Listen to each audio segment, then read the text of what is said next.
তেলিয়ামুড়া থানার অন্তর্গত হাওয়াইবাড়ি নাগা পয়েন্টে আজ হঠাৎ করে অগ্নিসম পরিস্থিতি তৈরি হয়। যদিও পরিস্থিতি মোকাবেলায় বুদ্ধিমত্তার পরিচয় দিয়েছে তেলিয়ামুড়া পুলিশ। ঘটনা সম্পর্কে জানা গেছে, তেলিয়ামুড়া থেকে আগরতলা দিকে কিছু সবজিবাহী গাড়ি যাচ্ছিল, যেগুলোর উপরে বিপজ্জনকভাবে কয়েকজন ব্যবসায়ী বসেছিল।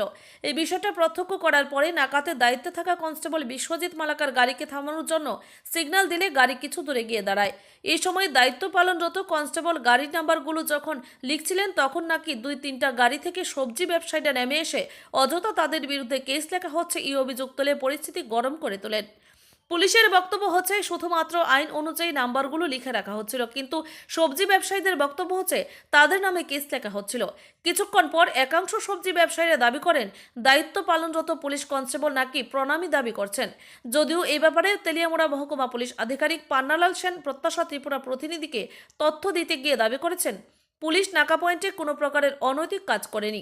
পুলিশ কনস্টেবল ওনার নিয়মের মধ্যে আইন অনুযায়ী নাম্বারগুলো লিখছিলেন, এই কথাটা পুলিশ আধিকারিক জোর দিয়ে দাবি করেন। যদিও সবজি ব্যবসায়ীদের একাংশের অভিযোগের পরিপ্রেক্ষিতে কিছুক্ষণের মধ্যে একটা উত্তপ্ত পরিস্থিতি তৈরি হয় এবং কিছুক্ষণের মধ্যেই তেলিয়ামুড়া থানার ওসি সহ মহকুমা পুলিশ আধিকারিক এবং অন্যান্য পুলিশ কর্মীদের উপস্থিতিতে পরিস্থিতি স্বাভাবিক হয়।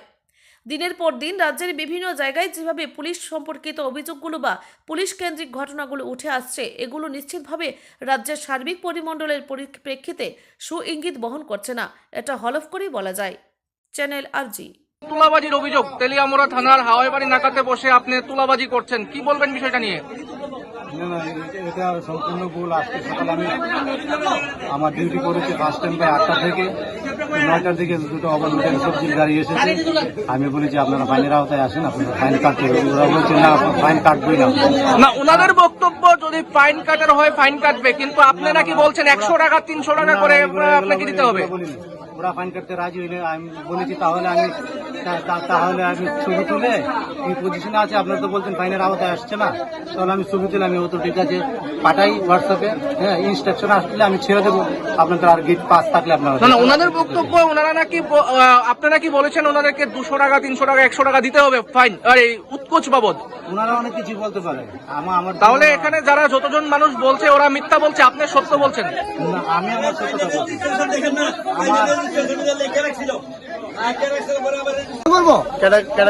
এই যে স্টাফ আসলো একজন প্রথম যে আসছিল এটাই নিয়ে লম্বা করিয়া পরিষ্কার করিয়া কি এর জরিমানা? সবজি জরিমানা দিব, সবজি জরিমানা দিব। লোক প্রমাণ আছে, আমরা তো কোনো প্রমাণ নাই, কিন্তু আমরা তো কারণ শুনছি।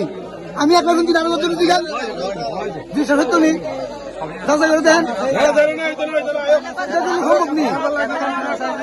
আমরা যাইতে দিই কোম্পানির বডি এতটুক কোম্পানির বডি গাড়ি করে দেবো।